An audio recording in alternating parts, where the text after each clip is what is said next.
Hi. How's everybody doing tonight? Stop sharing your screen. Oh, okay. This is my screen, guys, and I'm gonna stop sharing now. I turned it off. You ready? I like seeing behind the scenes, don't you? Yeah. You turned what off? We're up. Your screen share. Oh, okay. Well, thank you. So anyway, Cliff, how you doing, babe? I'm doing well. How are you Yeah. doing? Been a few days since we talked, and I'm happy to hear your voice again. Well, thank you. Same here. How did we meet? Because I can't remember a time I didn't know you now. Yes, I can, Well, but you know what I'm saying. uh, we met through Robert, I think, and I started coming to your chats and met the whole gang. And I knew Robert first, though, of course. Really? I thought you knew me first. Nope. Nope. No, I met you in someone's chat one day. Okay. You said you had some stories about Van Balian, and because you said you knew him, so I was Oh like, oh, yeah. yeah. Good guy. Good guy. Hi, Andrew. I know who you are now because I was going on my Twitter just a minute ago and I said, "Oh, he's Andy Antiba's favorite, right?" If you're still here, I hope you're still here. um, yeah, thank you for retweeting. I appreciate that more than you know. And Yeah, Robert, how you doing today? I'm doing just fine. I'm extremely tired from work, but I made it. Yes, we did. How was your dinner? You went to dinner with Dad, right? Yeah, it was good. Was that like an early Father's Day thing? Nope. He had a coupon. Oh, oh, Anthony Purcell's here. Hi there. Hey, Welcome. Anthony. Been a while. Good to see you. Tomorrow I have a big day, so I wanted to stream tonight so I wouldn't miss you this week. Cause yeah, um, I have some little procedure I have to have done tomorrow. Yeah, that's what I'm gonna Look, say. Call it a procedure. That sounds weird, doesn't it? I have a procedure. You got to go see the dentist, Dr. Payne. Yeah, well, he's more of an oral surgeon for me. It's from when I broke my face, Oh, okay. and I messed up that's my what jaw. happens when you. That's what happens when you talk back to me. Ah, yeah, right. Actually, yesterday a friend of mine stopped by, or the day before yesterday? No, yesterday. Um, Miss Judy That's came by, nice. and ha ha ha. And Robert, of course, calls me while she is here, and she can hear him because I have him on my computer. And when other people are here, I have him open for everybody to talk back and forth, like we're all together. So oh, and I should explain Miss Judy. Miss Judy was my first neighbor here in Colorado. An older black lady from down south, real prim proper, and a Christian. So Robert's not basically. And thank you, Anthony. I hope it goes well too. But so Robert swears, and I'm like, oh Jesus, please. And I said, please don't swear in I front of said Judy. dick. No, you didn't. The first time you swore. I said dick. No, that's not the first thing you said. You said dick the second time after I asked you not to swear. But that's not what the story is about. Um, he makes a joke like he just did right now when I said about breaking my face, and he said that's what you get for talking about to me. He starts teasing about like talking loud with me. Miss Judy stops right at what she's doing right away. It's like, is he being mean to you? Is he? I'm like, no, Miss Judy, he's just being silly. But it's like, oh my god. She's like, don't be mean to her. It was so cute. Miss Judy. That sounds very stereotypically Southern. Well, yeah, yeah. All the, it's weird. All the older ladies from down south, I call Miss something. Always, it just seems to fit. You know? Yeah. Yeah. So, do they do it? In the South she'd be Ms. Judy. What's she? Ms. Judy. Yeah, we don't do that here. Hi there, Ms. Judy. But everybody Miss Judy knows is either sister or brother because of her church. Sister Abadiah. I don't know what the fuck her name is. Yeah. Because I was helping her with her phone, and adding her contact list to a game she plays. And my God, everybody, she has to like, I don't know how she gets any contacts because everybody's sister this or sister that. She has like 85 sisters. Sister MarvelGirl. Yeah. Well, no, I'm not a sister. I'm not. She wanted to try to get me into her church, but when I wouldn't get baptized, she lost hope. She wanted to baptize me into her church. I'm like, no, I was baptized once because I grew up Why would Catholic. they re-baptize you? Pentecostals baptize older. You choose. All born again Christian religions. Yeah, I'm from a Protestant church, and they do the adult baptism thing there too. I got baptized when I was 17. Yeah, because you have to choose it. You see what Yep. I'm saying? Yep. Yeah. It doesn't If a mean anything to motherfucker them ever if you put haven't water on chosen my it head, yourself. What? I wish a motherfucker would put water on my head. You don't do that, actually. It's just That's, an overreaction intentionally. I was just making, that's not. that's a baby thing. When you're an adult, you get dipped down into it. Yeah, they take you and just dip you down into the water. It's like they're drowning you or something. Yep. Well, you gotta hold your nose, I guess. Yeah. See people do that, and That they make that you go that backwards priest so would they can get hold. They have two-pieced. the power. What? That priest would get two-pieced. What? The priest would get two-pieced. Yeah.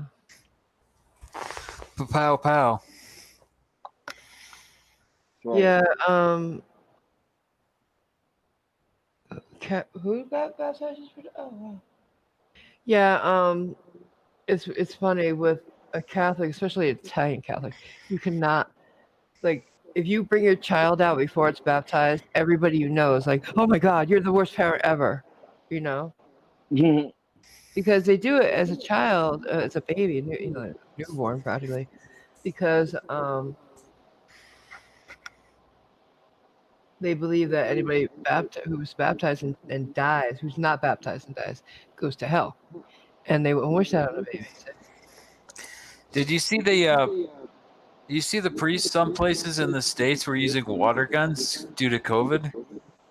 Get out! Are you kidding me? Yeah, no. Oh my God, that's so funny. There's pictures of a priest holding a super soaker. And he baptized like that. Yep. A baby? Yeah. I can't even imagine. That'd be It's not, awesome. I don't get that because you use like a little bowl. So what's the difference? 6 feet away, I guess. I don't know. Yeah, and social distancing. That's the silliest thing I've ever heard of. Just the baby doesn't. Oh my God. I can't even with that. Just so let the parents bring the baby up and put him down. And then the priest can walk over after they walk away. The baby's not going to have COVID. Well, they should. I don't know. Disinfect the baby, I guess. I don't know. Yeah. I think that a lot more people would get baptized if everybody got a super soaker and that. I know. Instance, Super soaker to the face. you get to fight this. You get to fight the priest, and he's like, baptism under fire. It'll be literally a baptism by fire. There's an atheist group that does unbaptizing where they hit you with a hairdryer. That's stupid. That's so stupid. That's extremely sorry, but stupid. that's like the atheists who like have to say something constantly about religious people. It's just extra. It's unnecessarily disrespectful to the custom, and Yeah. I agree. It's inflammatory for no reason. Like G.E.'s wife. Remember her, Caitlin? Yeah. Yeah. Unfortunately. She was the nastiest to religious people I've ever met. The first time I ever saw her, she was having her own live stream on the Non Sequitur channel, and her and Kyle had their own show together, if you remember. And she had Jesus, dildos, and Mary Mother of God anal plugs or something like that. It was disgusting. She was just gross. Hmm. I mean, what is the point of that? Just to be disrespectful. Yeah. Why? Are you that weak on what you believe or choose not to believe that you have I to make guess. fun of? Come on. Some people feel that to be good atheists, they need to take shots at Christians And that makes no sense. That's like, all the time. But they won't take shots against Muslims because they're cowards. yeah, it's like any group, because you could do that about any group, you know, not just religion but race even. Huh? Yeah, I get that, Anthony. Some people have a deep resentment over religion attempting to control their sexual urges. I get that. I do. But, you turn your back on it. That's it. Do you have to hurt them? I don't know. I don't know. It's above my pay grade, I think. Yeah. I'll never figure out people. They continue to confuse me.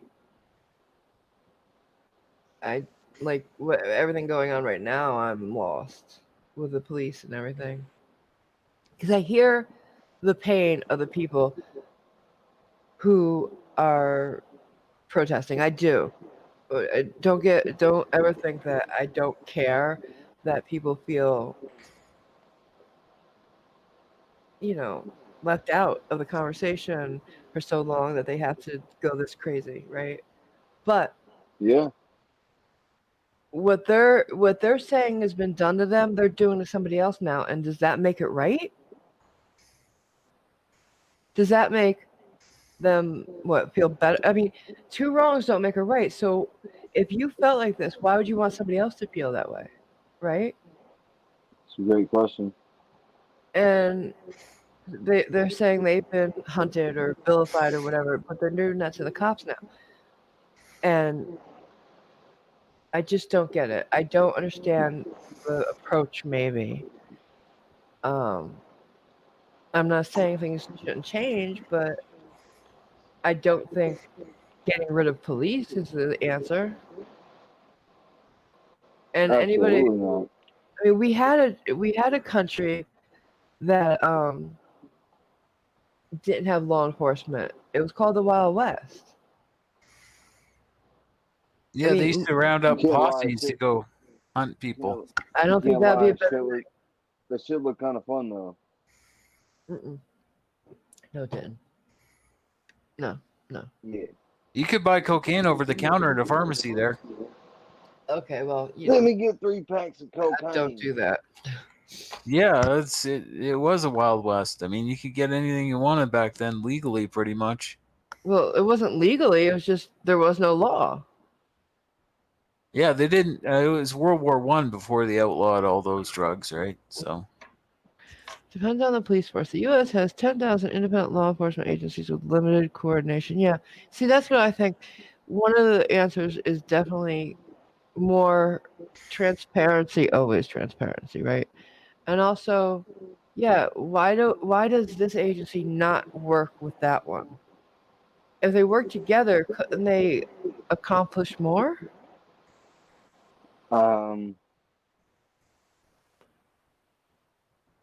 It's a tough one. yeah, it's hard to get it all coordinated, I think. I know that, but I'm saying don't go out of your way not to work with other agencies. As they do. They really do. The FBI doesn't want to work with local law enforcement and never have. From the time it was formed with J. Edgar Hoover, he wouldn't let them work with local law enforcement. J. Edgar Hoover was a real piece of work. Oh, yeah, he was. Better Who back training, in the day? absolutely. What, honey? Hoover. Never What about mind. it? Okay. But yeah, like when they were going after Dillinger, the bank robber. Yeah. Right. The reason he would get away or be able to affect jailbreaks and such is because the FBI wouldn't work with the locals. We're talking about everything and nothing. Huh. Andrew. Do you like Andy or Andrew? Are you Antina's favorite, by the way? I asked that before, but I think he might have left. Yeah.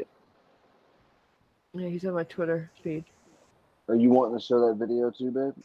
Yeah, all right. So on Twitter today, a friend of mine, Sophane, posted a woman on a rant that I still cannot believe I saw. And I thought I'd share it with you because why should I be the only one suffering?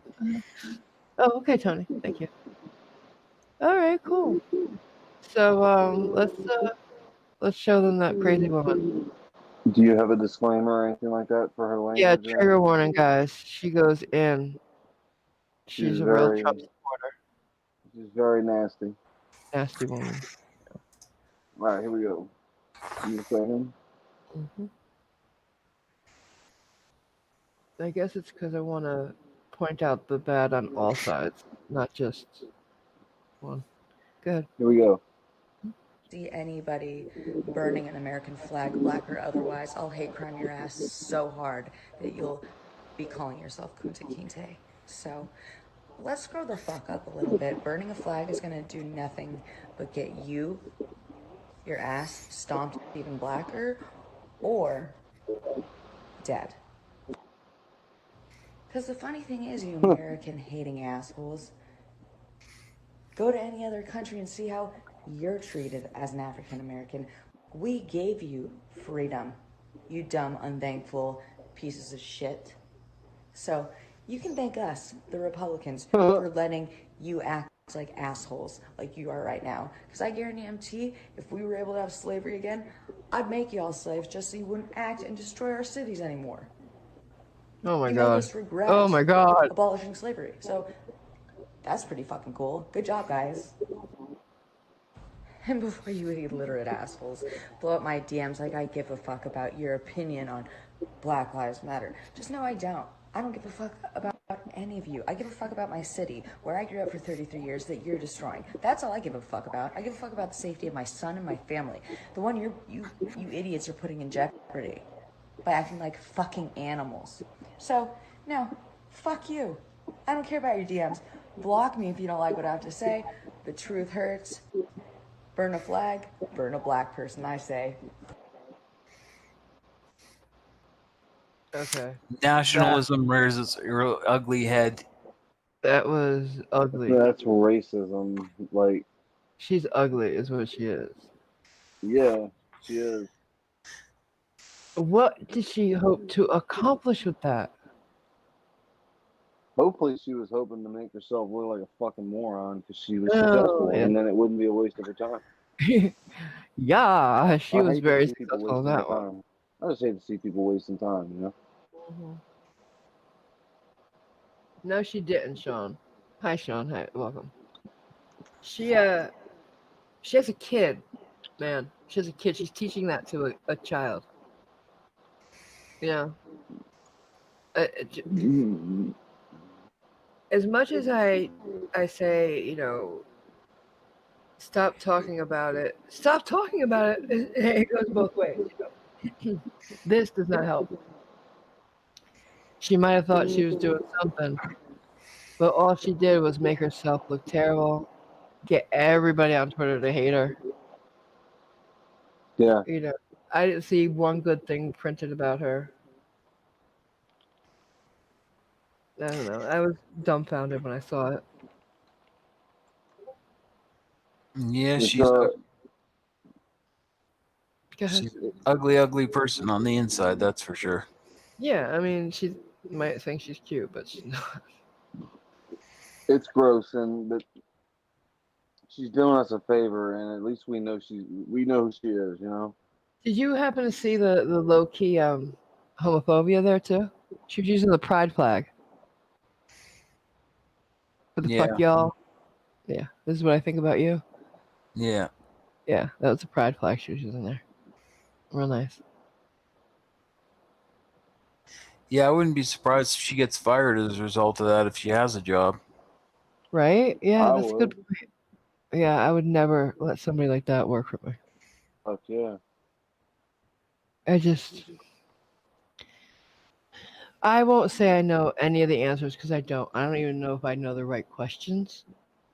But I don't know. I'm a little bit lost lately with all this, because I really do support the police, and you know that. Everybody here knows that. I support good police. Let me quantify that. Good police I support, and I believe truly, from what I've seen, what I've read, the numbers I have looked at, I truly believe 95 or more percent of them are good cops looking to help people, and I see You them just every have you day. just have Go ahead. you just have to be willing to admit that there's enough bad there to cause the extreme Absolutely. problems, and what we're going through right now is Absolutely. legit.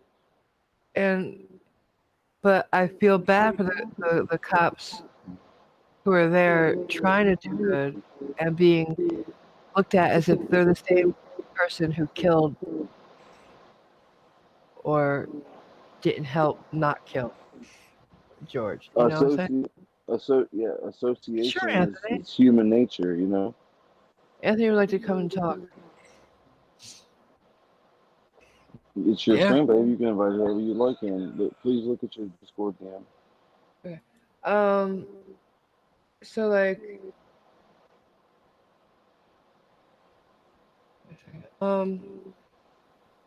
What I fear very much is Can you imagine being one of those good cops right now? Yeah, I'll send you a link, Anthony. Being one of those cops right now, and the good ones I'm talking about, and seeing everybody hate you. Yeah, look at that retired police chief that got killed because he was defending his friend's store. I'm talking about like Mike the cop. Does everybody know Mike the cop? Are you on Yeah. Discord, Yeah, Anthony? I'm sorry, Tony. Are you on Discord? Because I can't. Robert, do you have him on Discord? I Anybody know don't him? think so, baby. I need to get him a link.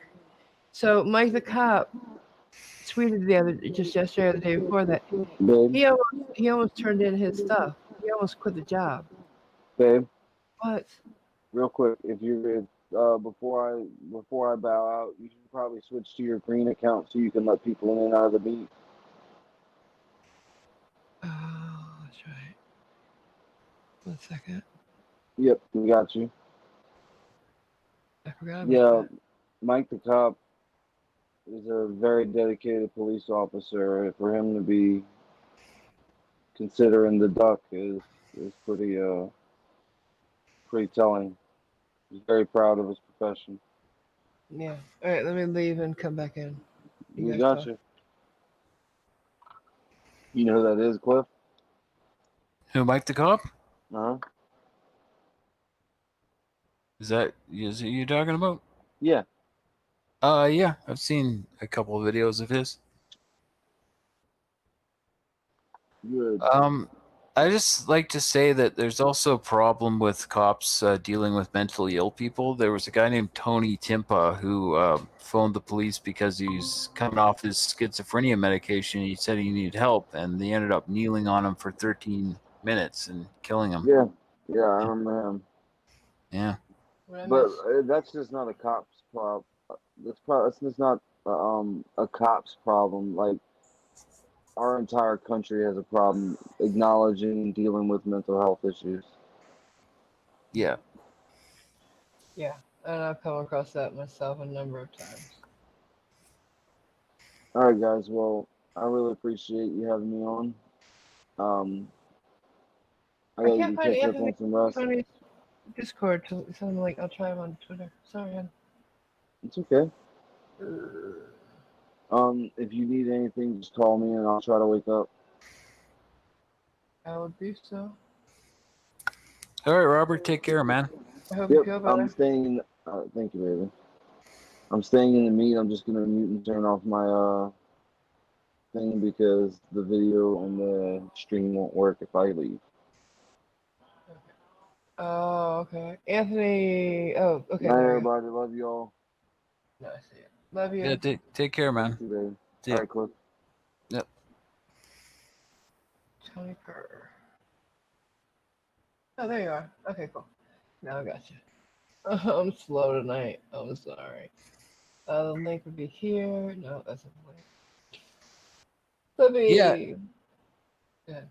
yeah, Andrew. I think it would be good to look at reallocating some money for sure to mentally ill and drug addicted. Oh yeah. Whether you take it from the police budget or you get it somewhere else, it's sorely needed for sure. And the cops need better training on dealing with the mentally ill and You know, even, but and yeah. I agree. I totally agree. Or at least not dealing. Well, I think personally, it's a little bit selfish to think, or too much to ask any one person to be a medic, a counselor, a therapist, and a cop at once. You know what I'm saying? Yeah. I think they should be trained to identify when somebody's in a mental crisis, so that they don't just think they're being, loud. Like the kid at the Taco Bell or whatever that got his arm broken. Yeah, exactly. Yeah. Stuff like that. Yeah. That thing.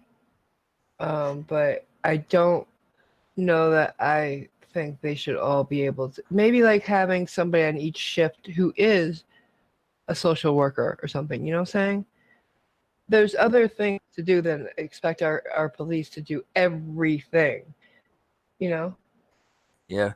Hey, Andrew, you're in Canada. I'm in Canada too. What part of Canada are you in? I'm coming. The doorbell. That's so funny. Ding dong. Hey there, Tony. How you doing? Can you hear us? Yes, I can. Thank you very much. Hi. How you doing, hon? I'm well, thank you. Yeah, just Go ahead, you have the floor. it's just a very complicated issue. I think what you're saying about the police, sort of the individual police officers aren't necessarily the problem most of the time. Mhm. Problem is the system together, and you were just sort of touching on a point I really wanted to raise, which was Mhm. that we're asking a hell of a lot of police officers. Particularly in the US, where sort of there seems to be this resistance to treating mental health as Mhm. analogous to physical health, as important as it is, perhaps. And I kind of think that sort of there's a systematic opposition to socialized healthcare that kind Yeah. of obstructs any sort of. I think you're right. I think this is a very deep, sort of multi-layered conversation. I think it's one that is gonna have to be. I don't think it could be solved as quick as people want it to be. Yep. Unfortunately, we haven't been working on it long enough. Mm, And we should have started a lot earlier, but we yep. didn't. So, And yeah, you're right. so Cliff is from the US. Sorry, Cliff is from Canada, right? Mhm. Yeah, Is that's that right? correct. Yep. Yep. I struggle to kind of understand the US attitude to socialized healthcare. So do I, and I'm in the U.S.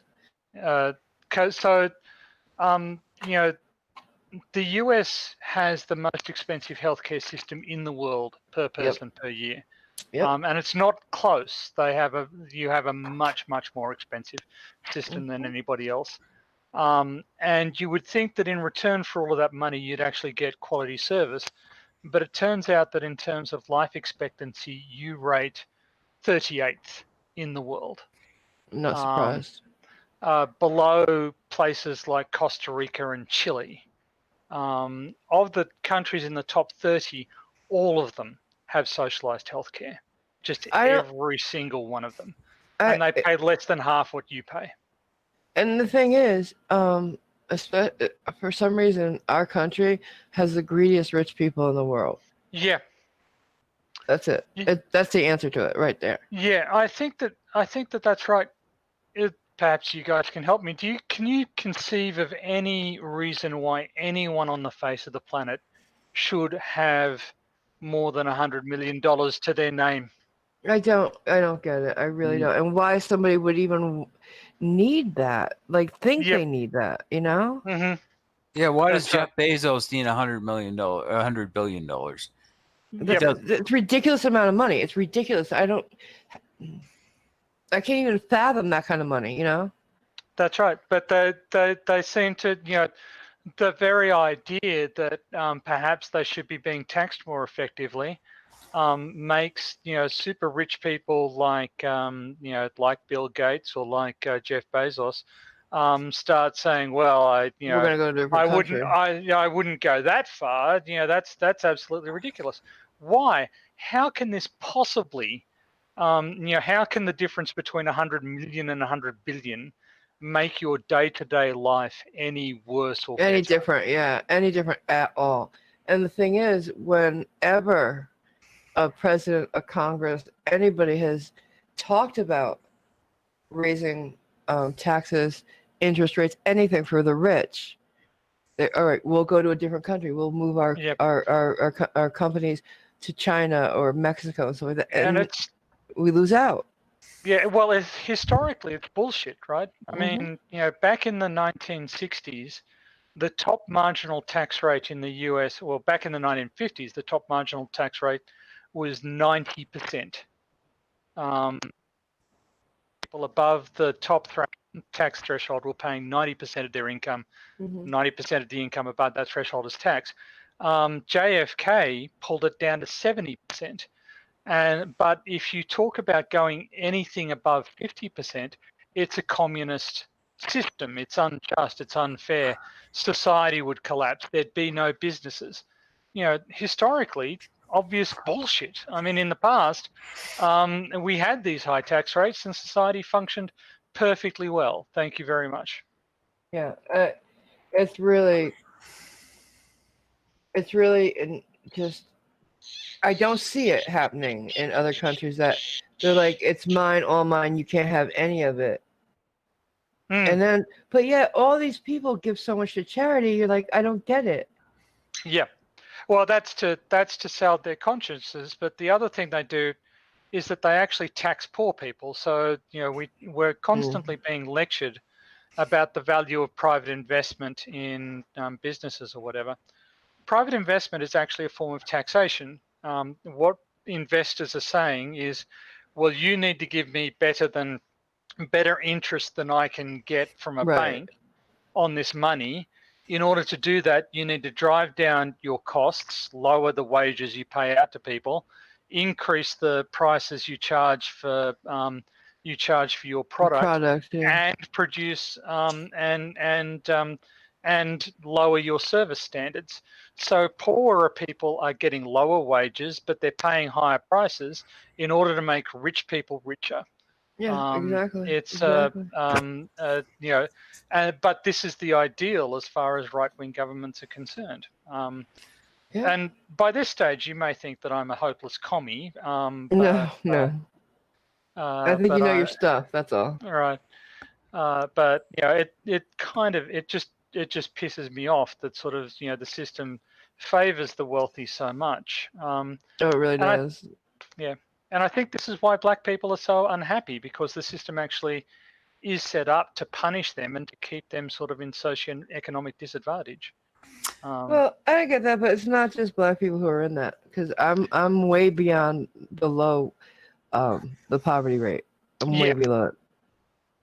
Like Yep. I make $750 a month for disability, and my rent is $650, $700 with utilities. Yep. So yeah, no, I get it. That is barely enough to keep life and soul together. And it's enormously, but if you look at the stats in the legal system, and we're just using the legal system here, Right. black people are more likely to encounter police officers. They're more likely to be arrested by police officers. They're more likely to have serious charges placed against them. They're less likely to receive bail. And that's a big thing, because as soon as they're denied bail, they no longer have a job. They can't afford Right. legal No, representation. absolutely. Yeah. They're less likely to receive a plea deal.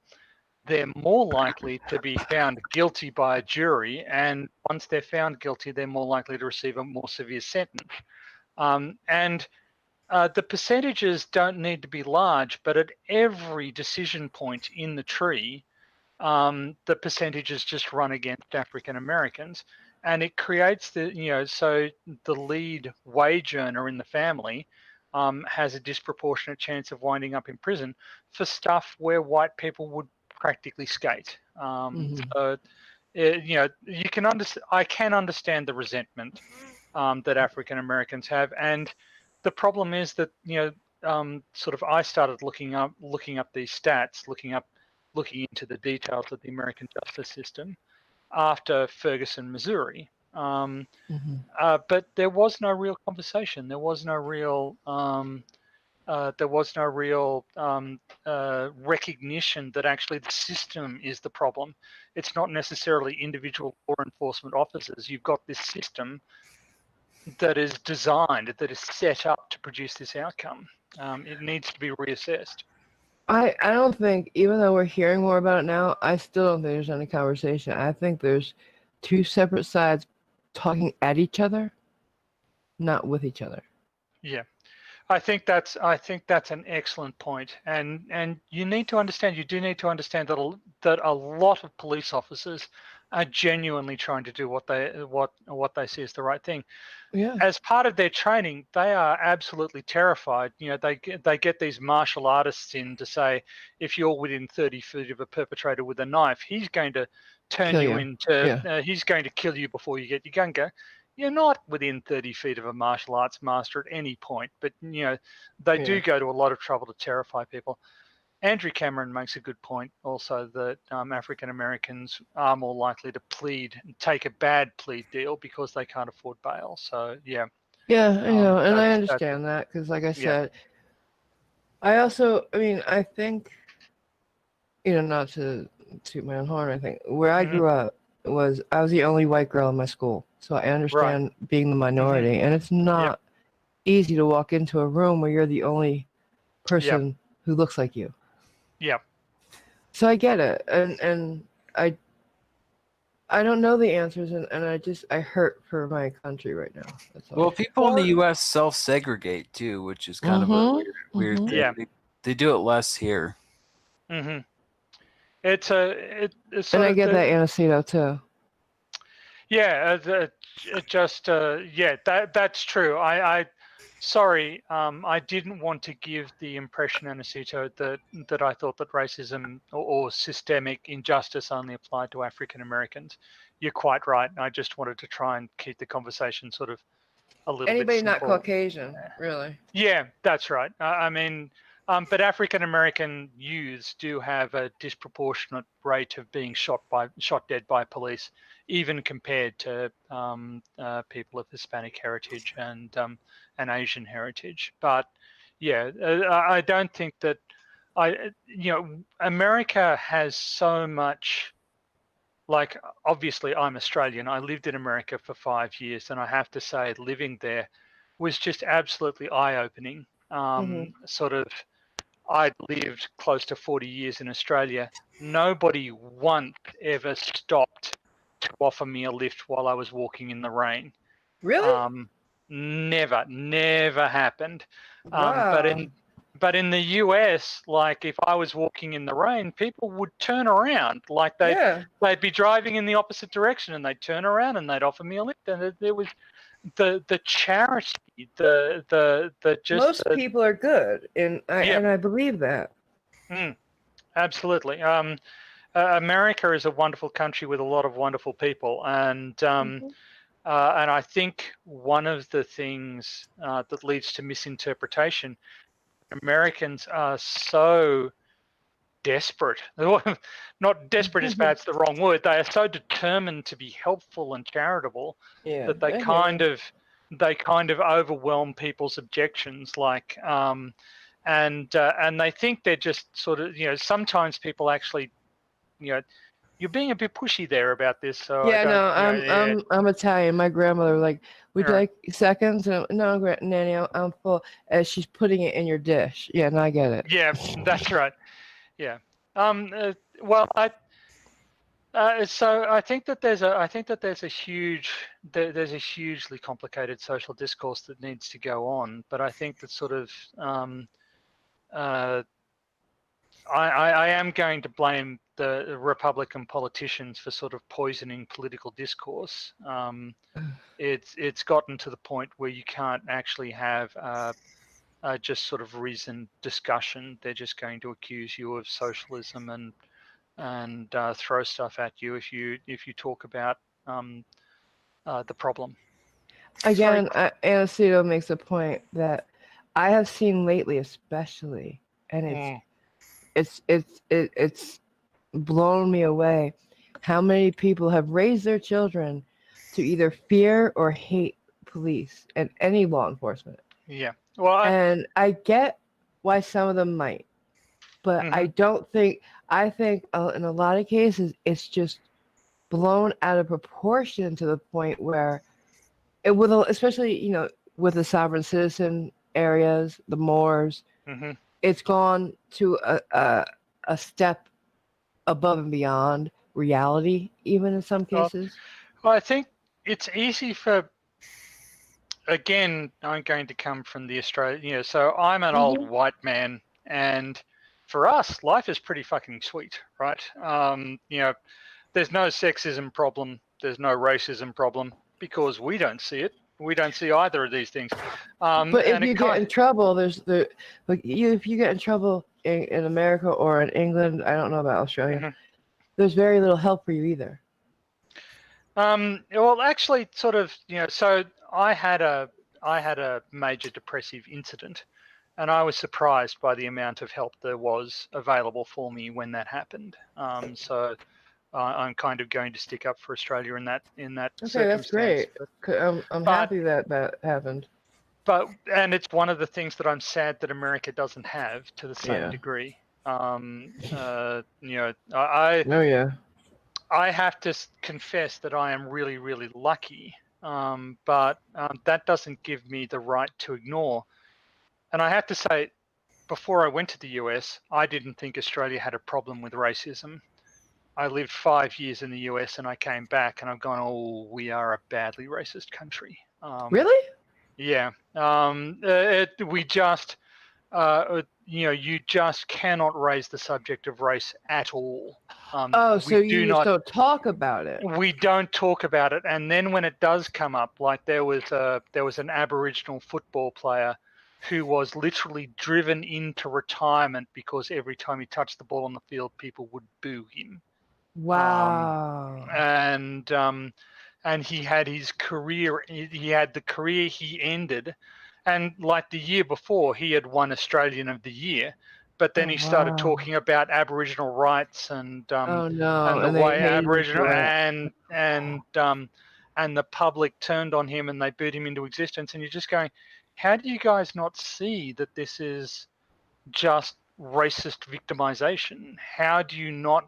And you couldn't have that discussion. Like people would just reject the very possibility that racism existed out of hand, and that's how racism thrives. I saw a discussion recently. It's not enough to not be racist; you have to oppose racism. When you see it, and What happened, Sean, in the UK last weekend with far right Peru? Do you have a problem there? I missed it. There were far right protests. There were far right protests in London that ended up with, I think, over 100 arrests. Jesus. Like there were a bunch of right wing buffheads. I just read What the BBC. What were they protesting? They were protesting the Black Lives Matter protesters. Here? No, there were Black Lives Matter protests in. There have been Black Lives Matter protests all around the world. So there were Black Lives Matter protests in the UK, a variety of them, and they toppled a statue of a slave trader in Bristol, for instance. Yeah. And then there was an attack on a statue of Winston Churchill. I think somebody put some corrosive substance on it. Yeah, that's disgusting. That was ridiculous. Churchill might have been. Yeah. Anyways, go ahead. Sorry.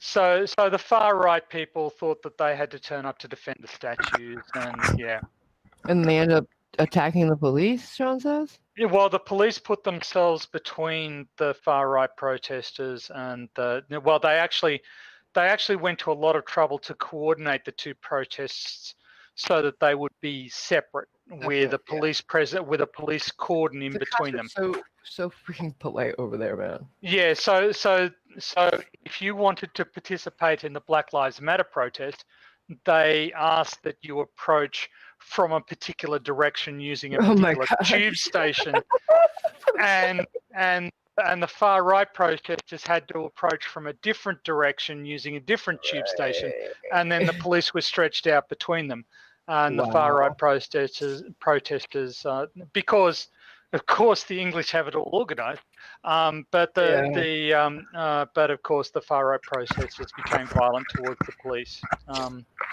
Yeah. Everybody turns on the police in the end, no matter what happened. No matter what you're there for, turn on the cops. Everybody hates the cops. And the police are.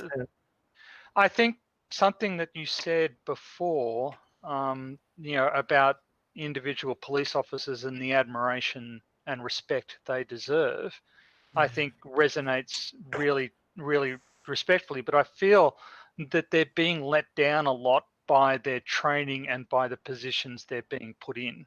Oh yeah, absolutely. Because we're asking them to be roadside lawyers. We're asking them to be therapists, counselors, battering rams, shield, and cops all at once. It's not fair to them. Yeah. Well, and police. I mean, there's a very high rate of suicide with cops because of people hating them, vilifying them so much. People don't talk about that either. They don't talk about the police that have been killed this week either. Yeah, and it's it is the sort of a lot of training goes into trying to keep cops alive, but they seem to regard the best way of doing that as being terrifying them so that they're on guard for their lives as soon as they see a potential perpetrator. They're trained to escalate by one, which means if you have your fist, I'm going to have pepper spray. If you have pepper spray, I'm going to get something more, like a taser. If you have a knife, I'm going to get a gun. It's trained to be one step above. Yep. And I think I get that. There was a guy who was just killed because he took the cop's taser and then tried to try to shoot him with it. He tried to tase the cop. And I don't have a problem with the lethal force being used, because if he had tased the cop, he could have then taken his gun, and who knows what he could have done with it. Sort of that particular case needs to be treated with some caution, because the police were called out to address a person who was asleep in a drive-through takeaway driveway. He was so messed up, he didn't remember having to move the car. He was drunk off his ass. Yeah. Oh, he was bad. So the question becomes, how does that situation escalate to a life or death situation? I think the cop should have taken it more seriously from the get-go. Yeah. He kind of was like, do I even want to mess with this guy right now? And and I mean, if you look at the protests, about the protests against the lockdown or whatever, where there were armed protesters standing next to police officers shouting at them, the police managed not to turn that into a life or death situation. But this situation with a drunk black guy in a car somehow escalated to a life or death situation. I don't think the cops could have done anything, because, I mean, seriously, they were very nice to the guy. I saw the whole thing. They were nice to the guy. They were polite. They joked with him. They talked to him. They asked him many, many times before they put him in cuffs. Yeah, at the point where they were trying to restrain him, they might have decided that this isn't working, and perhaps we should do a different approach. I mean, again, I'm not an expert. You're right. They were very polite up until the point. And he did that because he had warrants out for arrest. They should have tased him as soon as he started resisting. Absolutely. Go right for the taser or the spray. It doesn't matter. but they should have taken him down right away. I think cops right now are, and for a while now, have been afraid to go hands-on with people. And if they were trained correctly in that, there's a lot less injury involved Well, if they know the right holds. I think there's also an element here. I think there's a more fundamental element in the sort of the. We used to have beat cops, right? We used to have They got to policemen know the with community, beats who were a part of the community, who Yeah, knew yeah. people, who had relationships with people. Absolutely. And we don't have that anymore. And I think that we need to go back to that. And one of the reasons we don't have that is because the crime rate goes down. Therefore, you don't need to fund the police so much. I don't know about that. I and- think also the crime rate and the crimes themselves have escalated. They've gotten worse.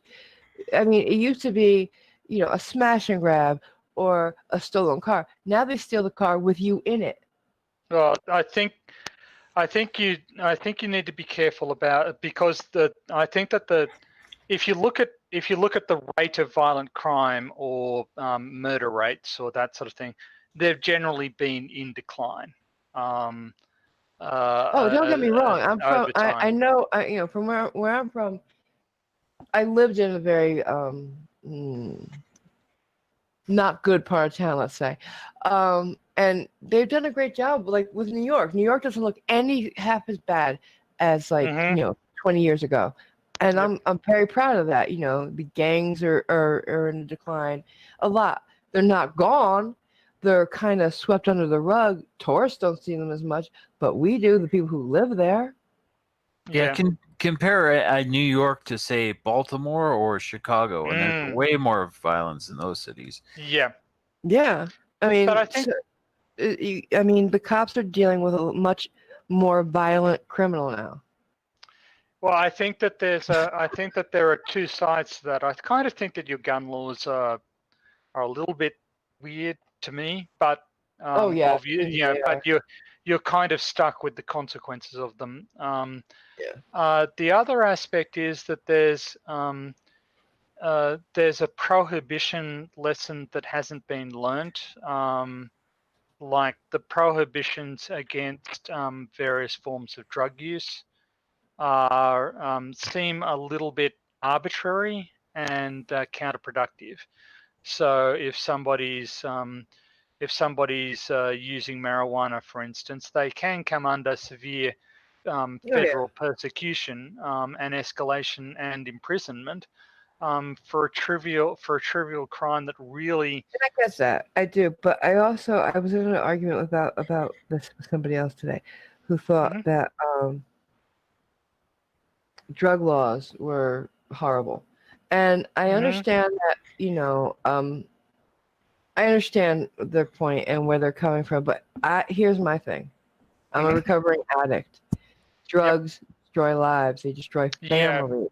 So I'm sorry, I'm not in for legalization of everything. I don't. Well, I would suggest the following. One, yes, there are certainly drugs that have real, ice, for instance, is just completely destructive. Heroin. Heroin is more difficult because there are question marks about whether or not the negative consequences that heroin use has are a result of the heroin or the social stigmatization. No, it's the heroin. Believe users. me, I have a lot of friends who are heroin addicts. Okay. I think legalizing drugs would lead to less lives being destroyed, though, because the criminal justice system is a big part of why drugs destroy lives in the United States. I mean, I think that there's a. Sorry, I talk a lot, and I'm sorry, Cliff, because you talk hardly at all. So what you say has to be worth listening to. So please continue. Oh, I was just saying that I think decriminalizing or legalizing drugs would lead to all of them? Less people, at least decriminalizing, all of them. No, I mean like all the drugs? Decriminalizing all the drugs, yeah, at least decriminalizing, I think, would lead to less people's lives getting ruined because of the criminal justice system. All right, but what about I let's go back 15 years. I'm taking Percocet left, right, and center, 6 at a time. I run out in a couple days. I need more. I don't have the money for them. Yeah. And I think this is the issue. That the issue is that a lot of drugs I don't think you should be allowed to take without medical supervision. I was under medical supervision. I was getting them from a doctor. Yes, you might have been getting them from a doctor, but you weren't using them in the presence of medical professionals. Right. They're not going to live with me. They need free. That's true, but I think you should have access to opiates in your home necessarily. I think you should have to go to a clinic in order to access it. They need free detox in cases like that, so you can detox off of it gradually, and that you're not. Yep. You know, going I went through rehab and detox 8 times before I got clean. Yep. And that's it's not easy. And I mean, no, nobody. Can I just say congratulations on achieving the level of sobriety that you have? It's, you know, you want to talk about not easy. You have been through something I don't think that I could survive. So so props to you, and respect to you. Thank you very much. Yeah, I'm a recovering addict too. I had 2 years on the 14th, so good for you, babe. Taze, yeah, I mean, when I had the drug, I felt as if I could do my stuff, but we're less effective.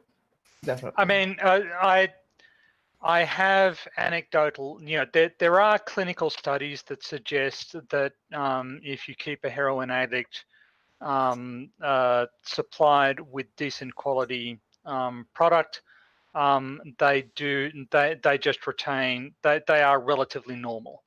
They can function relatively normally. As our bodies get broken up, yes, we can. Yeah, but well, a lot of the breaking up comes from 2 factors, or 3 factors, if you want to be technical and separate. One of them is that there are a lot of additives that are put into illegally accessed heroin that shouldn't be there and are harmful.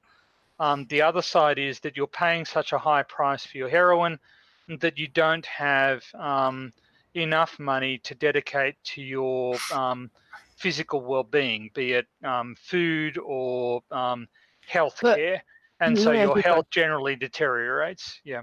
And I get that, all good points, but I don't know if every addict is like me, but the more you get, the more you take, the more you get used to it, the more you want. How much are you going to give to somebody? That is a question I'm just not qualified to answer. You're right. Day, you can, you know, there's a number of days where I needed like Narcan or something. I mean, you sort of, all I can do is appeal to the studies that I've seen. You're talking from personal experience, and I have to just respect that. You know a lot more about the potential dangers of this and the potential negative consequences. But the negative consequences that you experienced are somewhat biased by the social and legal constructs that have been put up around this. And I am not suggesting at all that unsupervised access to opiates is at all productive or a reasonable thing to permit. That being said, like the amount of death and disaster that results from the abuse of alcohol is truly astonishing. It is, and but like there's this other part of the whole opioid problem in America. When it blew up and everybody started talking about it, they stopped giving it to people who actually needed it. My mother had 8 surgeries on her spine, had been on Percocet painkillers for the better part of my life. Yep. And yet, all of one day, the doctor stopped giving them to her. Yeah, that's right. And the doctors themselves are at, sort of are at the mercy of the regulations that are being applied. I had a friend whose father was a doctor who got into trouble for prescribing morphine for use by terminally ill patients, terminally ill cancer patients, and you're just going, what is the harm of cancer patients, having becoming addicted to morphine? It's just, it's better that they're pain free as opposed to addiction free. And there are a lot of valid uses for these medications, and you're right. I think, sort of, I'm going to draw it back. There is a tendency for the public to want this to be a simple on-off switch. Yeah, it's not. It's not. Either opiates are good or opiates are bad. They don't want it to be a complex, nuanced discussion. And I think this owes a lot to why I think, Donald Trump being president owes a lot to his ability to, with a straight face, say everything is simple. And He's the only one that's simple, though. Yeah, he is the only one that's simple. But but everybody wants things to be simple, particularly if they don't have any personal experience of. They want there to be a simple solution. Yeah, including the ones who are going through it. I mean, like, I wanted it to be so simple. I let somebody put me into a coma to get off the drugs. That didn't work. Right. No. And sort of the it's a testimony, however, to your sort of determination that you were willing to even try that, right? I mean, is it though? I think it was a testimony to my weakness. I was afraid to go through the pain of withdrawal, so I thought, I'll be asleep through it.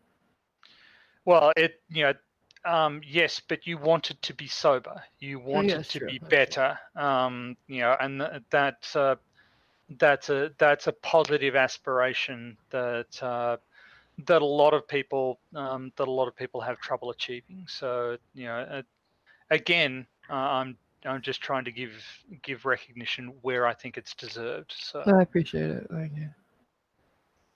It's just I think the doctors need retraining as well as cops, because they're it's too easy for them to walk away from somebody. It really is. Yeah, the way they did it to my mother, and I've seen them do it to everybody. Yeah, it's ridiculous. Yeah, and there's a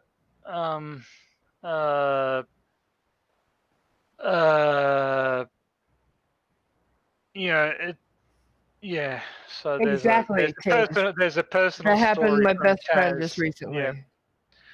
And I mean, there's a one of the problems is, I think, that that a lot of people view the medical profession as an opportunity to get rich. Yeah, they're not in it for the right reasons, are they? Yeah, and they don't necessarily take the they don't necessarily take the Hippocratic Oath seriously. And I wonder if they even take it anymore. I really do.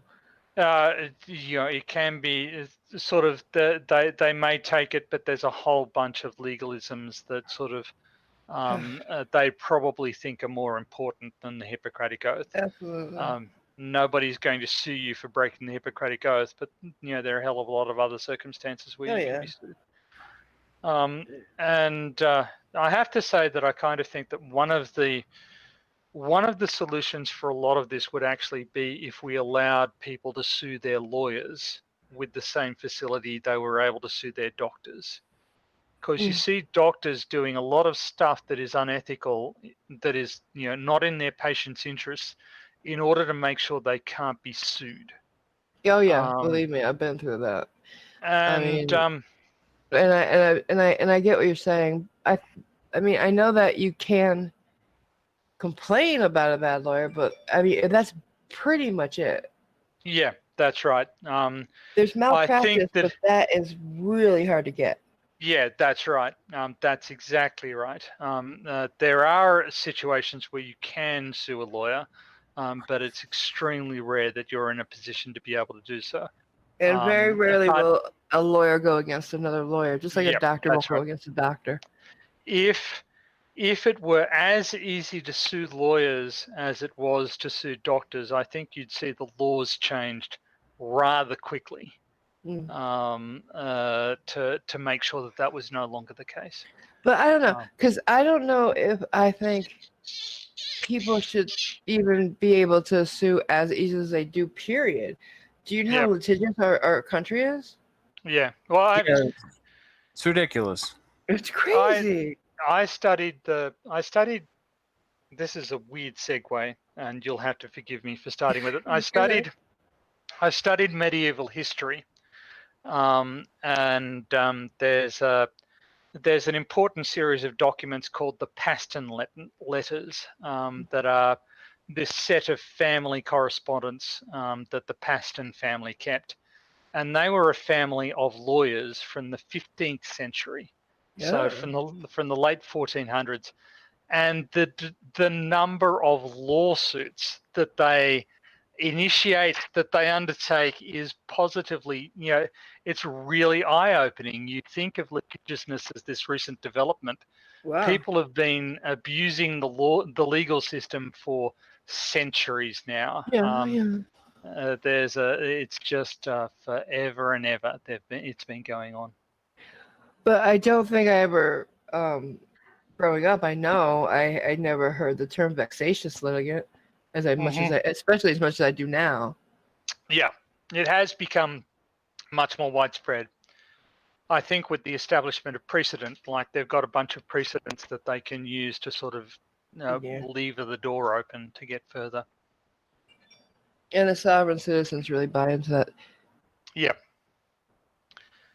Well, to me, I feel like significant social reorganization needs to be going on. Fundamental to it all is the reassessment of our education system, because I don't think that our education, for starters, I don't think that our education system pays enough attention to the mental health of students, or providing students with the tools of mental health assessment that they need to judge their own circumstances and the circumstances of the people around. So I kind of think that we need to start reorganizing our education system to provide people with the mental health tools that they are likely to need throughout their lives. I kind of think that would be helpful if we did that. I don't know what you guys think. I'm going to shut up for at least 15 seconds and let somebody else speak. Cliff, what are you thinking? Anything to add, hon? No, I mean, I just think that people in the U.S. can sue way too easy, and I know there's a big problem with malpractice insurance being really high priced. Yeah, that's one of the reasons. Yeah, driving up doctors' costs and stuff. It's from being insured, so people won't sue them. Yeah, it's ridiculous. Yeah. Yeah.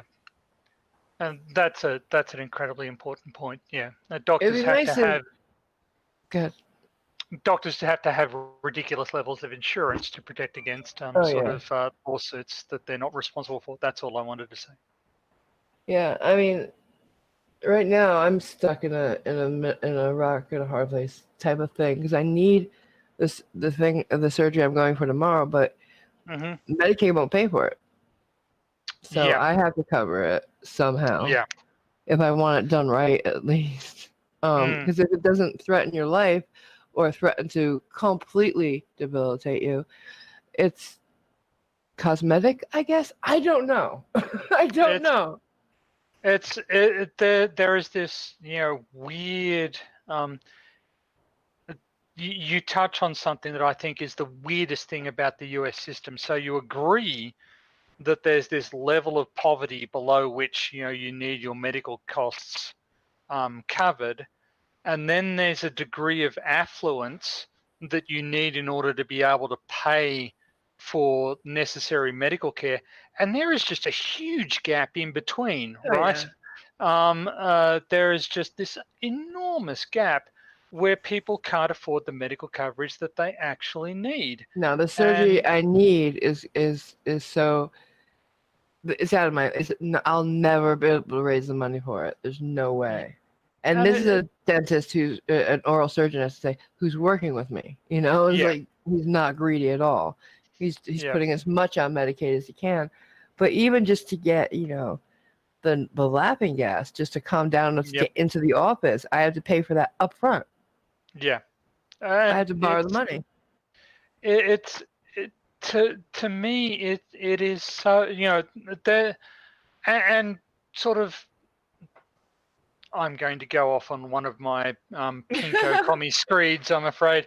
The right wing will say, this is free market or whatever.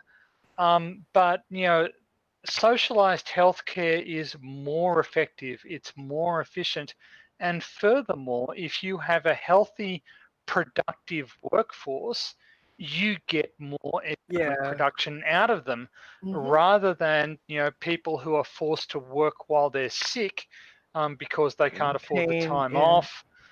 People who can't afford to can't afford preventative medical care I and didn't even have know to that was wait a thing until right, recently. and have to wait until it just becomes an Problem. enormous Yeah. problem, life-threatening problem before they can afford to get it treated. It's this completely counterproductive structure, and I don't know how. I cannot wrap my head around the concept of moderate Republican who supports the American healthcare system as it currently stands, because to me, it just doesn't make sense. And when Trump gained office, he got rid of a lot of things that Obama had put into place that Yep, protected people like me. I had my that's right. neighbor, her cancer came back. She could not afford to get the chemo again because they would make her pay for it. Yep. And it's just to me, it's an astonishing set of circumstances, and I worry about America, because I think that America is a wonderful place with a lot of wonderful things going for it.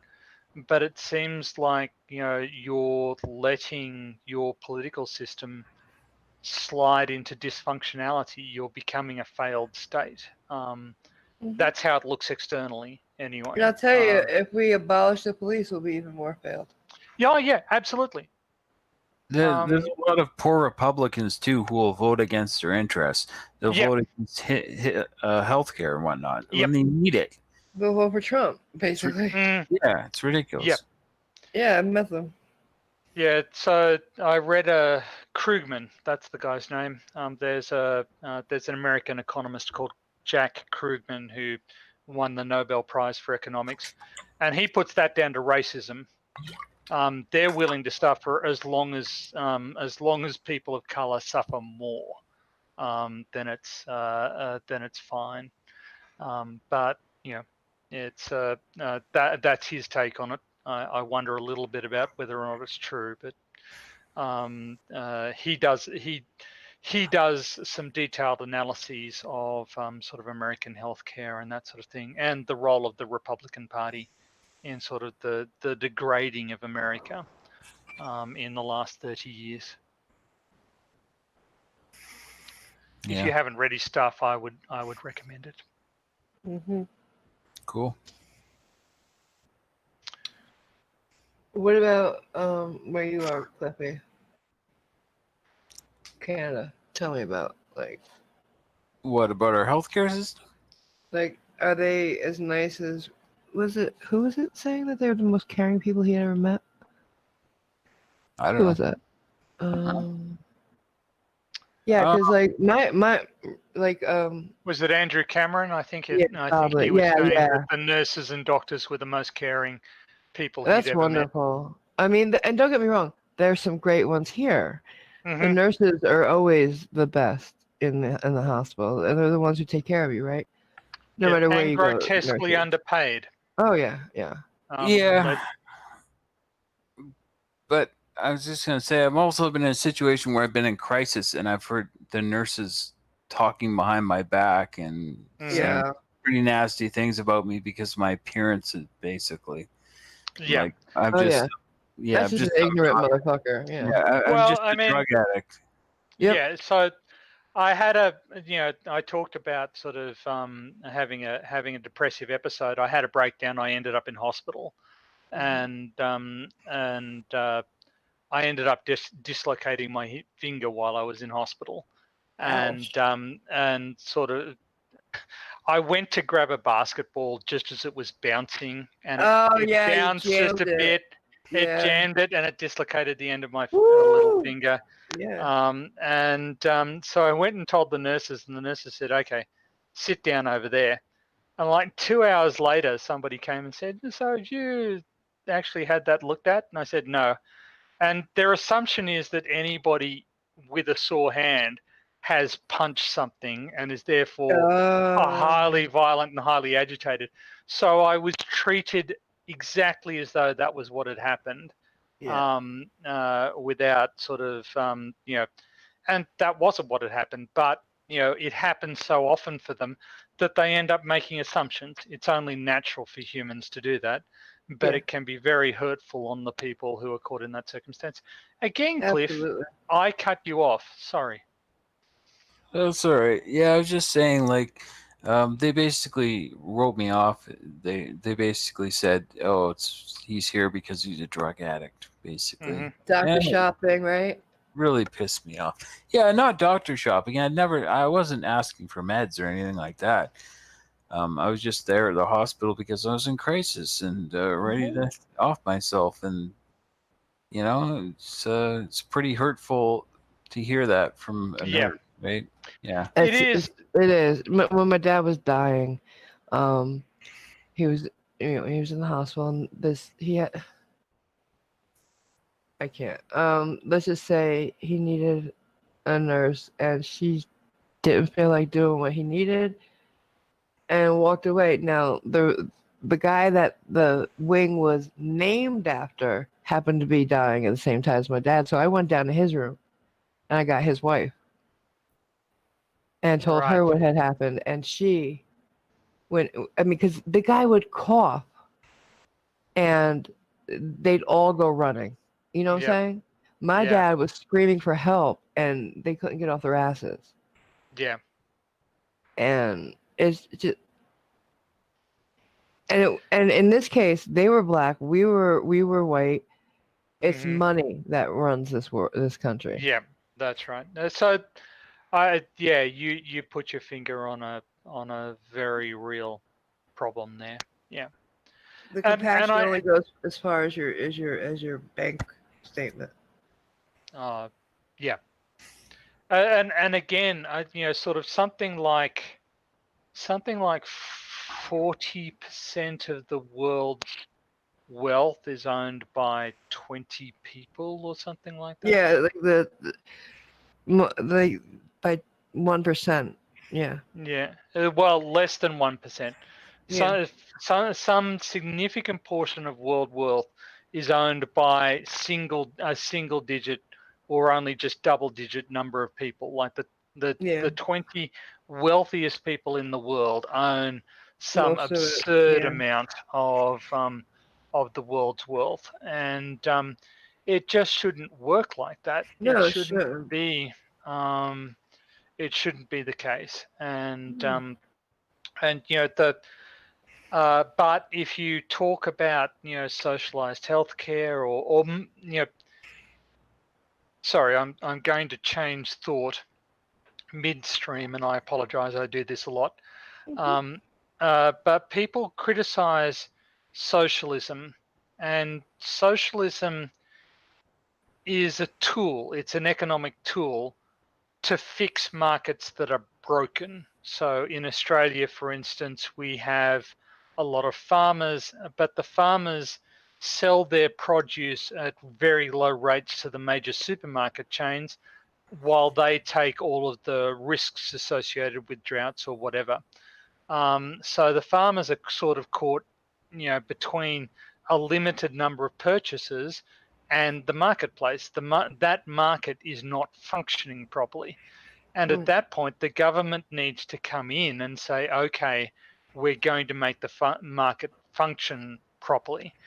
That's socialized. That's a socialized market. But that's just a tool. It's not ethically bad. It's not ethically good. Sometimes a perfectly well-functioning market can be destroyed by government intervention. That can happen. But sometimes a perfectly dysfunctional market can be vastly improved by government intervention. I mean, I think it won't ever happen, not just because of the incredible greed of the rich in America, but I think also because they talk about socialism and the American ego just shuts it down right away. You're going to take something from me? Yeah, that's right. You know? Yeah. I have a... Sorry, Cliff, have you much experience with American libertarians? Not a lot. No, I've known a couple. All right. What do you think of them?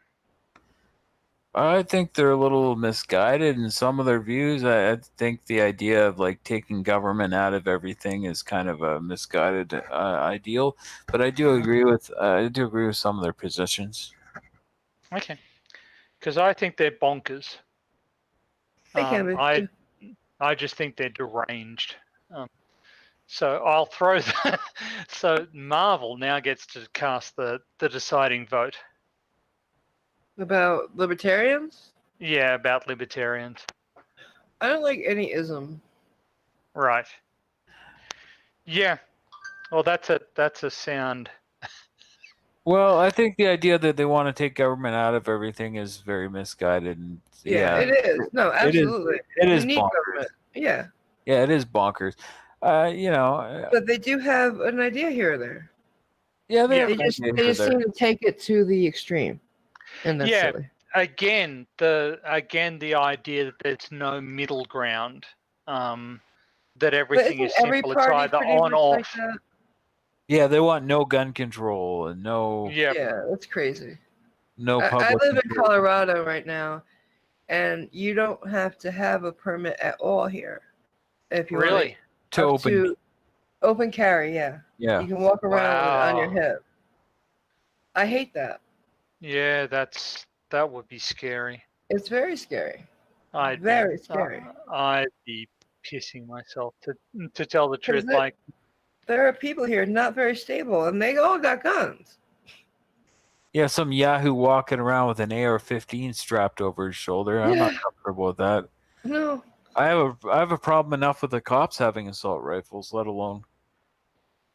I noticed in the chat that Taze is a registered libertarian, so I've managed to alienate a significant proportion of your audience. But feel free to educate me on how I'm.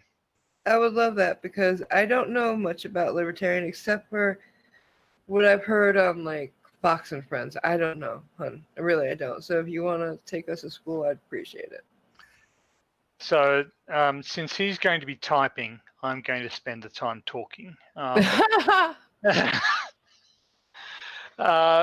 you mean you haven't been doing that? No, kidding. That's right. I've been silent the entire time. This is where I burst Cliff, into you the guys conversation. shut up once in a while, Cliff. Yeah, that's right.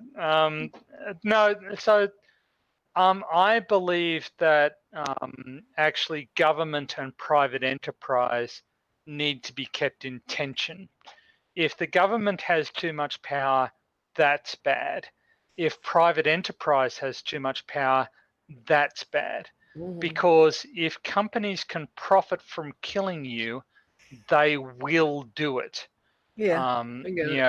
And so the only defense against that is the government. An individual trying to sue a corporation doesn't normally, there are exceptions, but it doesn't normally work out because legal decisions tend to be contingent on how much money you can throw at lawyers. And obviously corporations have vastly more money to throw at lawyers. So the idea of limiting the role of government to the point where they can't keep corporations in check scares me, because corporations will kill me if it helps their bottom line. The government, similarly, there can be a situation where the government might act against my interest, but as long as the government and large corporations are sort of balancing one another out, I'm kind of safe, I feel.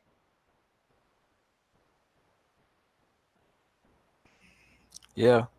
Jay said he moved to a state, or he's moving He's moving to to, yeah. a state for open carry, which, And yeah, I mean, being from Canada, the open carry thing just seems ridiculous. Concealed. it is. To me, it is. And I live here. No, I agree with Andrew Cameron as well. There is a danger in giving government too much power. There's a danger to me in giving private enterprise too much power. And those two dangers need to be sort of, they're like sort of sticks that you lean up against one another and then you can camp comfortably underneath. But if one of them overpowers the other, it falls on you and hits you in the head. So Tay says that it's not no government, it's just limited. And that does sound familiar now that you said that. He said, And you're on a spectrum, huh, Tays? I get it. yeah. He also said, why do AR-15s scare me? And it's not the guns that scare me. I have no problem with guns. I've grown up, I've had friends with guns and I've been out shooting and whatnot. It's not that. It's the fact that every Tom, Dick, and Harry has one. And, there are quite a few mass shootings in the United States. And if you don't draw, sort of my argument, I have a libertarian acquaintance that I have discussions with, and I asked him, do you think everybody who can afford one should have access to a nuclear weapon? And his answer was yes. Wow. And that to me, at that point, libertarianism kind of loses any validity. If you think anybody should be able to nuke anybody because they're in a bad mood, because they used the wrong drugs that day, because whatever, I don't agree with you. I don't agree that. I don't agree that sort of there is an unlimited right to bear arms. So the question is, where is that boundary? Where is it's not so much a question of should there be a limit on the personal ownership of weaponry. The question is, where should that limitation be? I agree with you, Taze. That is crazy. And, I don't necessarily think that all libertarians think that. I spoke to a very reasonable libertarian in the US who was quite intelligent and had some really worthwhile things to say. But there are a lot of people who go so far beyond that. Mm-hmm. And I agree with Sean. This is precisely the problem I have, is that it's not just a matter, the libertarian perspective seems to rely on you being personally responsible for the impacts of your actions, which is fine so far as it goes. But if we take the case of the guy who shot up that music festival in Las Vegas, right, who killed God alone knows how many people. I know you're talking about, right? Yeah. For unknown reasons, his motivations are a mystery. But he faces no personal accountability for that because he chose to sacrifice his own life. So there is no opportunity for personal reimbursement or personal compensation or personal accountability. He took that away from us. He just killed a bunch of people for no reason and then killed himself. And we're quite lucky, actually, that he killed himself as early as he did, because it could have been a lot worse. Yeah, no, absolutely. Yeah, I mean, there's only been 2 mass shootings in Australia since they passed their gun control laws. Yeah, exactly right. Yeah, back in 1996. Mm-hmm. So, gun control does work, whether you like to admit it or not, it does work. The question is, how much of people's rights should you be restricting when it comes to guns?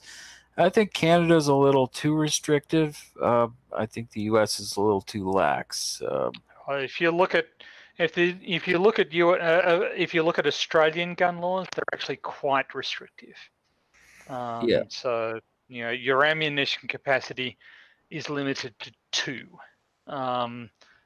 without a special dispensation. Yeah, here it's 5 rounds for unrestricted, which is like a long gun, and Mhm. 10 rounds for restricted, which would be a handgun or a short-barreled Yep. rifle. Yeah. So we have a restriction of 2. So basically, every firearm we sell has to be restricted to just 2 rounds before reloading. And as you say, the Port Arthur massacre was the impetus for that. We had a massive gun massacre at Port Arthur, where something like 26, maybe 30 people were shot by one person. And we just, as a country, we just decided, well, we're not having that again. And sure enough, we haven't had anything as bad ever since. That being said, we have had a couple of mass murders, and we have had a couple of mass shootings. Yeah, I mean, people are still going to be able to buy guns illegally or illegally modify them, and that's the Yep. case here. I mean, you can take a 20-round M14 magazine Yep. and drill out the rivet in it, and all of a sudden it's got 20 rounds, not 5. So Yep. it's That's right. pretty easy to get around stuff like that. Yeah. Yeah. I kind of think that sort of a semi-automatic rifle is not something that actually a private citizen needs to own. If you're hunting deer or whatever, a bolt-action rifle ought to be sufficient for your needs. I don't really see the need for you to have a semi-automatic rifle. Yeah. I think that more should be done in places like the United States in making sure that people that have been mentally adjudicated mentally unwell don't get firearms. Yeah, And well, I think that the U.S. mental health system in general needs sort of massive increase in funding, and particularly since a lot of the people who end up with mental health issues are veterans. So the US has a tendency to throw people into wars and then not care about their mental health afterwards. And I think that that's a very negative outcome on a sociological level, on a societal level. I feel that is harmful. If you're going to make the decision to go into war, you need to really take care of the welfare of the people who you've made participate in that war. yeah. Like Taze. So Taze is saying that he's served in the military, and I feel that sort of anybody who's done active service in the military needs to be looked after, because war is horrible. Warfare is just the worst. Sometimes it is justified nonetheless, even as horrible as it is. But you simply cannot overlook the impact that it has on people, on the participants. It's just the most horrible thing. All right, Taze, take care, man.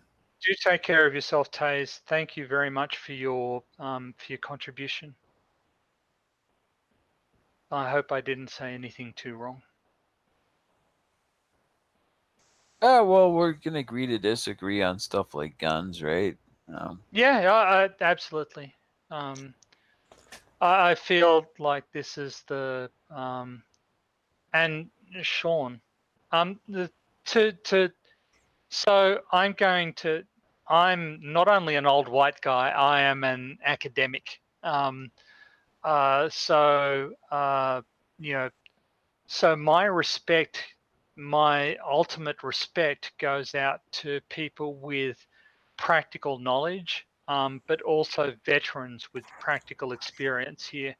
I am talking about my intellectual understanding, and I lack an emotional understanding of exactly what the cost of serving your country in a war zone is. But I don't want to underestimate it or disrespect it at any point, because that would just be wrong.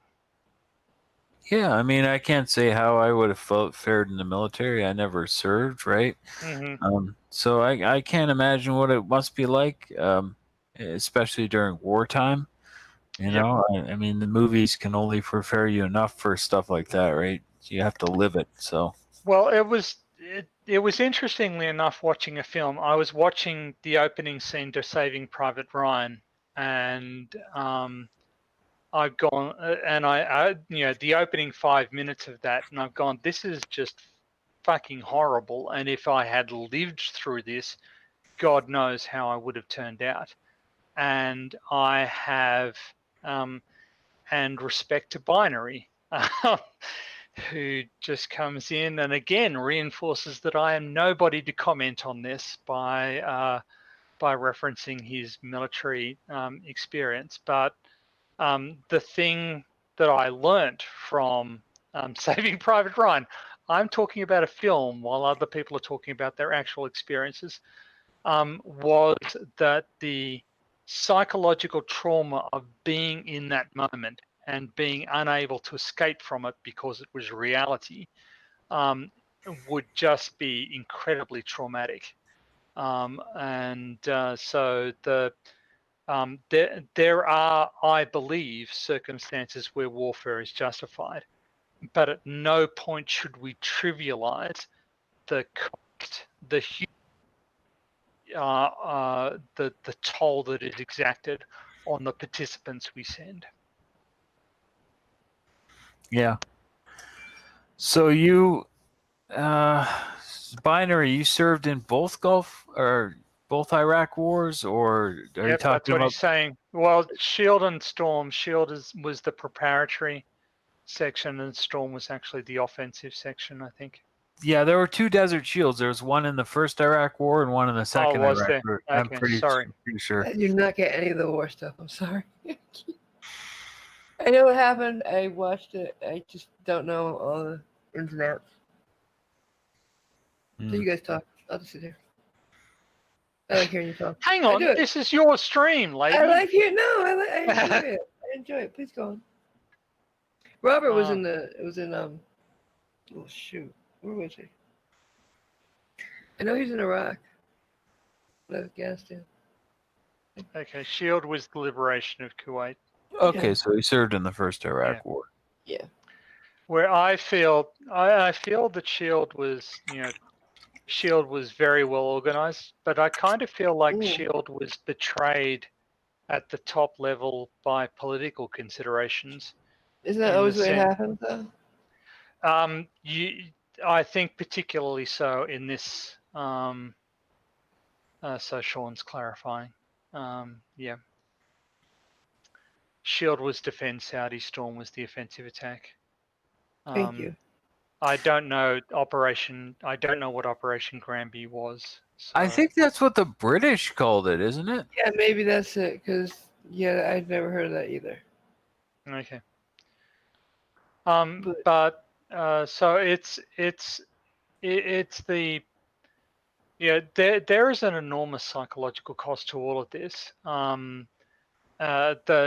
That sort of gets glossed over. I mean, I grew up watching war movies and playing soldiers and what have you, and it's just and all of that glamorizes what is just a horrible horrible process, whose toll on the participants has to be recognized and dealt with. I feel like we do a really bad job of doing that. I'm not just criticizing America. I think that Australia's treatment of its veterans is not so great. We ask these people to do these things, to be in these places, and we don't support them enough once their service is done. That's how I feel. Yeah, we've definitely had some issues in this country with mistreating our veterans as well. I know Oh yeah. there's been mental ill veterans that haven't been able to get the help they needed and then have committed suicide and stuff like that. So it's terrible. Yeah, I don't disagree. So Binary seems to be a Marine. Yeah, I'm he's a reading that Marine. right. Yeah, Okay. he's a Marine. Yeah, a Thank you jarhead. for your service, Yeah. guys. All of you. And I mean, there's a sort of sorry. I'm going to say a lot, and then I'm going to just agree with MarvelGirl. Full respect for your service, for the service of anybody who has served in the military. And I think sorry, I'm going to generalize this, which is perhaps a bit disrespectful, but there's so again, I'm an academic. I treat things from a professional point of view very analytically. I like to look at the logic, the economic cost and benefit of what's going on.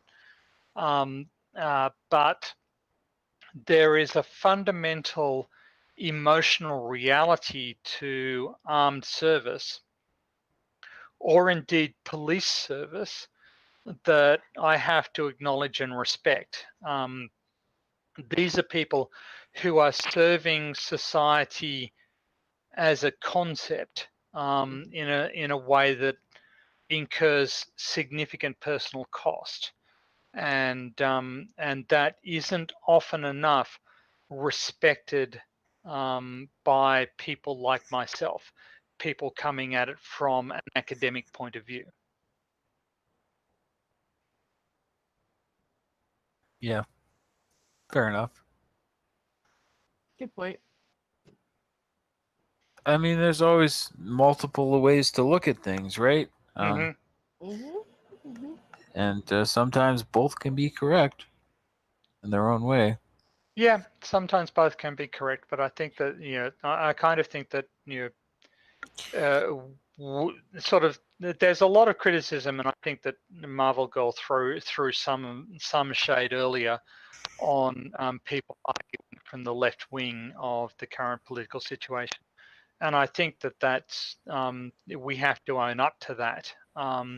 We have to accept criticism where it's deserved.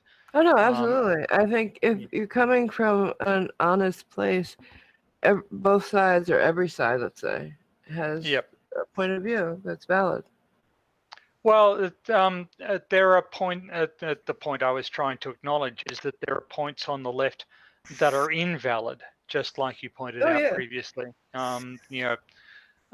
So we have to admit the defects in our perception and the defects in the way we behave when they're pointed out to us. We have to be accountable. But I don't think we have to go so far as to beat ourselves either and be the white guilt thing, Yeah, that's true, and more particularly coming from your perspective, I think. I think that sort of I have enjoyed so much privilege as a result of my existence as a white Australian male.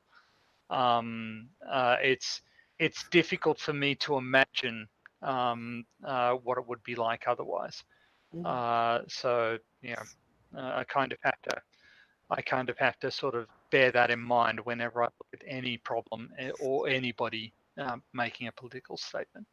Yeah, that's a good idea to do that. You know. Oh my god, how long have we been going, by the way? 106 minutes. Oh, okay. Well, I have to get up early and go get tortured tomorrow. So let's wrap it up. Would you like to make any closing statements, sir? Tony? Oh, okay. Well, thank you very much for having me on. I am sorry for talking so much. No, it was uh, delightful. I'm glad you got to come back.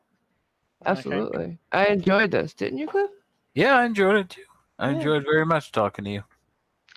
Well, a pleasure talking to you both, and thank you for indulging my propensity to vomit half-digest ideological nonsense onto. I love talking to my people, so Okay. no. Yeah. All right. Cliffy knows that. Yep. And everybody, I love the chat tonight too. You guys were right up there with us. Thank you very much for coming, everybody. Cliffy, you have anything you want to say? No, I'd just like to say thanks everyone for coming. You know, the people that do make it, it means a lot to us. So, and I had a good time. Good time talking with Tony and Marvel as usual. I think it was fun. So thanks. Yeah, and yeah, exactly. I echo what Cliffy just said. Thanks for coming, guys. We'll see you next time. Thank you so much, and I hope your procedure tomorrow goes incredibly well. Thanks. Oh, I pray. All right, night, Okay. guys. Bye. Bye. And we're out.